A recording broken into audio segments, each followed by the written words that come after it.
The Buffalo No Huddle brought to you by Genesee Community College and Vicarella's Pizzeria. Get your game time fix. I hate bye week. I just do for so many reasons. I'm glad we're back to football. Bills football. Welcome to the Buffalo No Huddle with the Batavia Daily News and Livingston County News, brought to you by Genesee Community College and Vicarella's. I'm Jimmy Jam from CJ Country. I do the morning show from 6 to 10 a.m. And along with me, here for the Batavia Daily News, executive producer of this show, Mark Tillery, and we're here to break down Bills football, or the week that wasn't Bills football, bye week. I hate it because it's like the whole league is passing you by. It feels like, although every team's got to take a bye week, It just feels like everybody's passing you by. You get a different perspective on things. I mean, Kansas City got curb stomped, and to me, that sort of, in some ways, takes a little off our win against them. I agree. I said the same thing about it.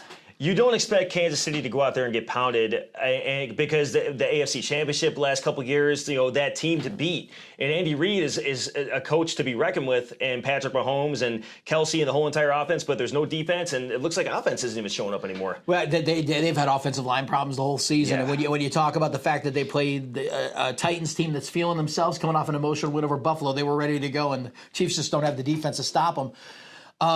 Here's the thing, though, too, because I know people are talking about the Titans and they're rising up, and they very well are going to be a force to contend with in the AFC. But to me, it's like we're a slip quarterback sneak away from winning that game, and then this isn't really a story. Right. So we'll have to see how it all plays out going forward and how the Bills will adjust and get ready for the next time they play them and stuff like that. But it's not like they were never in that ball game. They were in that ball game the whole way, and it was close. And it's not. It was a roller coaster, like we said. It was going to be a roller coaster, and Titans are definitely a tough squad. I mean, but like you said, when it goes back to Kansas City, it takes the wind out of your sails a little bit, because we pounded that Kansas City team. Buffalo pounded them, and the Titans went in and did the same thing. But neck and neck, Buffalo and Tennessee are just those teams that are going to meet again. And it's going to be another explosive game. Could meet again. I mean, we saw the emergence of the Bengals really starting to show themselves. We don't really know who they are yet. I mean, you can kind of look at them and say, okay, this, that. Joe Burrow's impressed me from the first season, to be honest with you. And now in year two, he's growing within that role. It's a talented team, and Lamar Chase is ridiculous. I went out and bought rookie cards because I'm like, this guy's blowing it up. He just is blowing it up. You got the Ravens. Shocking the Chargers, although that could be a bad day at the office. We've talked about this, and if you're an older Bills fan like me, you remember the Bills during their Super Bowl runs in the 90s. They could go into Kansas City on Monday night and get waxed 33-6 and still end up winning the thing and going to the Super Bowl. So, I mean, you take it with a grain of salt. Could have just been a bad day at the office for L.A. Right, and I'm over-exaggerating here, but, there's times I've called this guy with tears in my eyes about what's Buffalo going to do this season. And, you bring it back to the great teams that just lose to teams during the season. It's any given Sunday, any given game day, and that's how the NFL is. So, we might see a team get I'd love to see Arizona get dethroned. Talk about a team getting dethroned. They are very full of themselves right now, but like you said, they haven't played a tough AFC team yet. I don't know I don't know about until I see him against some common opponents. It's hard to say where Arizona stands and where it is, but there's no doubt that J.J. Watt's an emotional leader over on that side, and they've got some weapons, they got some things going on right now, and they are the class of the NFC at the moment. If you were going to pick your top three AFC teams right now, who do you got? You know what? As much as I want to say, the Tennessee game knocked me off my horse a little bit. Mm-hmm. So my top team in the AFC right now is Tennessee. Not only do we have a running back that's a decoy that can totally crush anybody on the field, he's throwing touchdown passes now. Yeah, he's throwing touchdown passes now because everybody's looking for the run, or they're looking for the pass, and all of a sudden he's like, I'm going to run it and pass it at the same time. So Tennessee, with the team they have right now, and I'm not saying Tannehill's an elite quarterback, because he's not, but that team makes him look good, and they built the team around that quarterback where he can play the game good enough, and Tennessee is a very tough team. He's got those receivers around him. I mean, now that they're healthy, look how much better they are. Going there, they're forced to contend with. Who's your number two then? Buffalo. Okay. Buffalo is definitely number two. I mean, with a defense to be reckoned with still, and in an offense, obviously missing a key element with our tight end right now. We're missing our boy. It comes down to it. Allen's still a strong quarterback, still an MVP caliber quarterback in the league. You have a tough defense, tough secondary, and these young players up front are going to really start getting better and better in the second half of the season. Who's your number three? The Bengals. It was the Ravens up until this past Sunday, and I'm very impressed with what the Bengals are doing right now. They're definitely going up my power rankings and going into other people's houses and wreaking havoc too. That's the thing. Yeah, that's the thing. It's just you have a wide open AFC right now, but with seeing teams like the Chiefs fall and seeing all these other teams fall, and you see teams like the Bengals that you haven't heard their name since the Dalton days, right? Building themselves up. It's just I think the AFC is wide open right now, but your top three are right there with me. I think I'm in the same line of thinking with you. I mean, we reserve the right to continue to reslot this week after week, just like you do. And right now, probably your top three are my top three. Why don't we ask Alex Brasky from the Batavia Daily News? Alex, who are your top three teams in the AFC right now?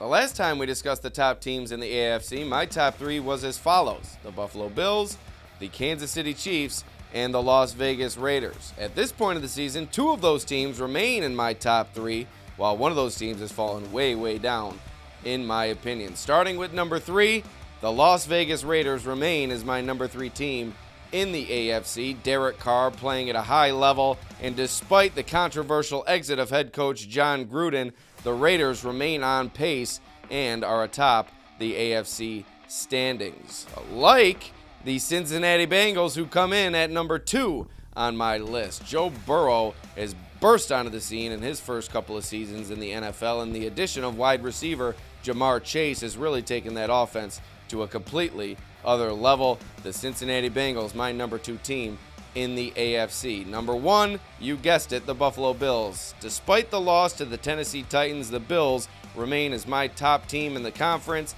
They were 2 yards away from winning that game against the Titans, and also the win over the Chiefs. Very impressive. So the Bills remain my top team in the conference. Josh Allen playing at a high level, and the Bills' defense, despite that poor performance against the Titans, is also playing near the top level in the NFL. So the Bills number 1, the Cincinnati Bengals, number 2, and the Las Vegas Raiders number 3. That's my top 3 teams in the AFC. Choose a school where the arts come alive, where science and technology thrive, to create something extraordinary. No matter which path you choose, GCC gives you the tools to start your next journey. Because when you choose GCC, your time is now.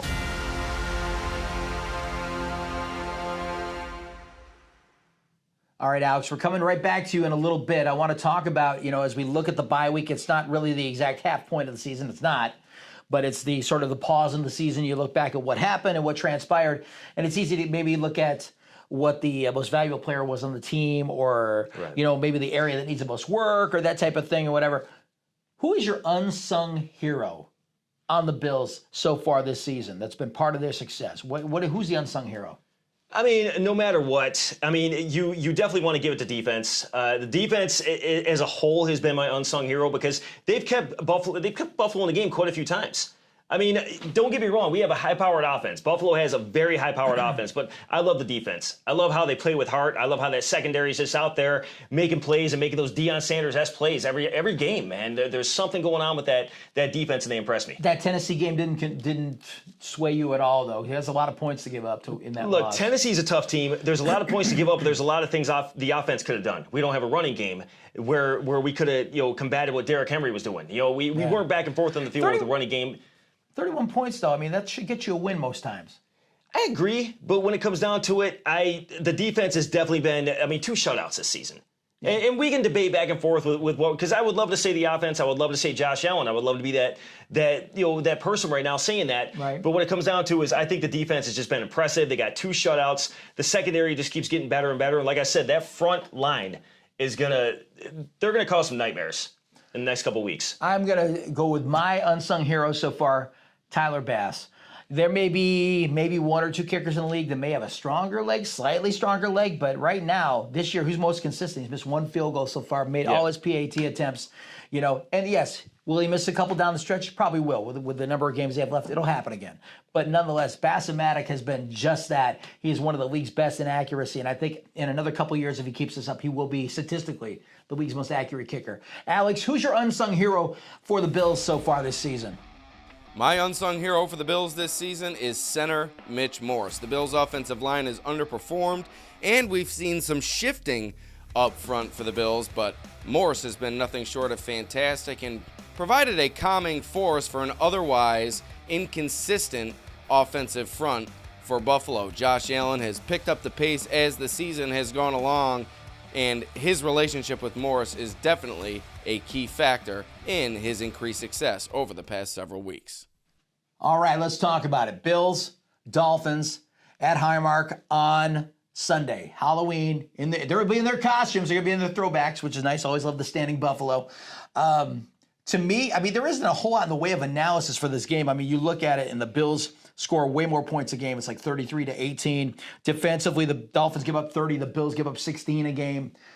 The X factor is Tua Tagovailoa. He had his first real game last week where he was feeling it. You know what I mean? 4 touchdown passes, 109 passer rating, and that's a good jump-off point. Where Definitely he's coming back from an injury. Maybe that's the reboot button to really get his career start going. That gives him the confidence that I can go in and do it.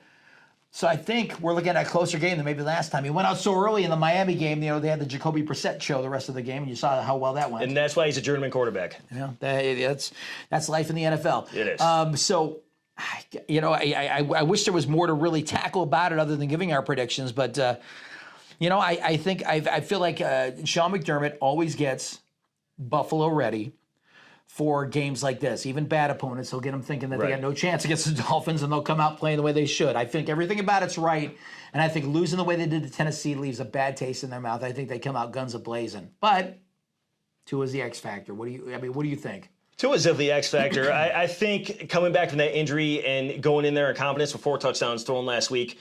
But you're playing a Buffalo team that is refocused, recharged, and realigned and ready to work. The Tennessee game, it's past Buffalo now. They're going to go in there, and that loss, they're going to take it out of Miami. I'm not saying it's going to be a blowout game where Buffalo is actually, going to shut them out again. But I don't think I don't think Miami has a chance to beat Buffalo, hands down. Not unless, they're you got 2 out there in a Dan Marino jersey, and then Mark Duper and Ricky Williams jerseys are out there. But you're not going to see those kind of players that day. Miami has talent, but they certainly aren't going to beat Buffalo this weekend. All right. Why don't we start with Alex this time? Alex Brasky, Batavia Daily News reporter. Give us your prediction and score for the game on Sunday. My prediction for this week's game, give me the Bills to win in a landslide. We saw the Bills blow out the Dolphins earlier this season and expect the exact same to happen this week. Despite the loss to Tennessee before the bye, the Bills have kicked things into high gear and are clicking on all cylinders heading in to this game with the lowly Miami Dolphins. Quarterback Tua Tagovailoa has proved not to be the answer under center for the Dolphins, and I think the Bills are going to really get after Tagovailoa and make him look small this weekend. The Bills on defense took a step back against the Titans, allowing over 30 points and probably putting forth their most lackluster effort of the season, but expect them to get back on track this week. Maybe a couple turnovers against that turnover-heavy Miami offense. So the Bills' defense gets back on track. The Bills' offense continues to click, and I think the Bills win this game going away 42-20. Give me the Bills in a landslide. All right, we'll give you our predictions coming up here in a little bit, but first, this is where you get your game time fix. Nick Ficarella, the Pizza Making University.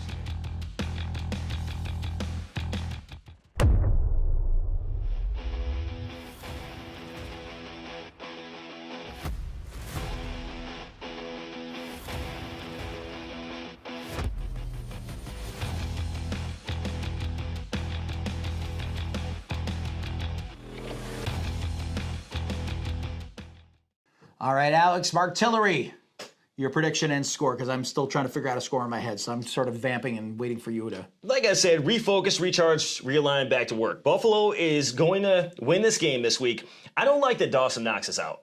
Obviously, broken hand. He's going to take some time. We got Tommy Sweeney had a touchdown last week, though. The Sweeney kid. Yeah, I love the Sweeney kid. We got Tommy Sweeney that's going to come in and play a great role. But you have all these weapons that are going to step up, but they also need to show up. Yeah. The defense needs to show up. You don't take this Miami team lightly. Any team can get beat on any given game day. That's all there is to it. Offense definitely needs to continue what they did. They don't need to take that. They need to move past Tennessee, which I'm sure they have, and they're ready to go. And Tim Curry said it best. Anything can happen on Halloween. but I assure you, and I got a box of macaroni and cheese on this, that the Dolphins will not win this game. They might try to keep it close for a while in the first half, but they're definitely not going to. So bottom line, I got Bills over Miami, 31-17. Now I want macaroni and cheese. Great. Here's a statistic that may surprise you, because I've put Devin Singletary in the doghouse a couple times this season with the Better Luck Next Time award. He's 5.3 yards a carry. It's not like he's a 1,000-yard rusher, but he's 5.3 yards a carry. I thought that was pretty significant. Now we just got him to hang on to the ball. With a great team, we got to find somebody to pick on, though. And unfortunately, some of the good players. But, I mean, if Buffalo's playing that good where we have to go after a guy with 5.3 yards carry for seriously, bro, or Better Luck Next time, True. then I'll take it. I'll definitely take it. Here's what I'm thinking. I'm literally coming up with the score in top of my head right now, looking for inspiration. I think Tua keeps things close, but I think Buffalo once again will put up 35. And it's going to be 17 for the Dolphins, though. They will show out. It'll be close, maybe for a quarter or two. But I think Buffalo will do what they got to do and get their business handled. The only thing that will change this, and I'm putting that caveat out there now, forecast on Sunday for rain. Okay. That could slow the track down, so to speak. We could have a couple turnovers you weren't seeing coming. Right. It's going to be colder. We saw how the ball can sail on Josh a little bit when he got to get used to the grip and feel of it. I mean, it happens. It does. It's life in the NFL. So yeah, I'm going to say, but all things considered, I'm going to say 35-17. And the Bills will get a win and continue at 5-2. And this might be the first time you predicted more points than I have with Buffalo this season. It is. It absolutely is. All right. So yeah, I kept it safe around 31. I hope they score 51. Let's see what happens. But I honestly think Buffalo's going into there. They're going to continue the streak of beating Miami and just move on to next week already. Wow. That is going to do it for the Buffalo No Huddle. I'm Jimmy Jam from CJ Country. Listen mornings, please, 6 to 10, because that macaroni and cheese cost money. Mark Tillery here for the Batavia Daily News, producer of this show, and the Livingston County News, producing all this fine stuff that you see, all the lights and bells and whistles and the sound and all that stuff, everything happening here. All right, and for Alex Brasky, we will say goodbye. We'll talk to you next week at Thursday night at 7. Every new video comes out. And by the way, like and subscribe. Give us likes, subscribe on the Daily News page, and show it some love, okay? And we'll talk to you next Thursday. And until then, go Bills.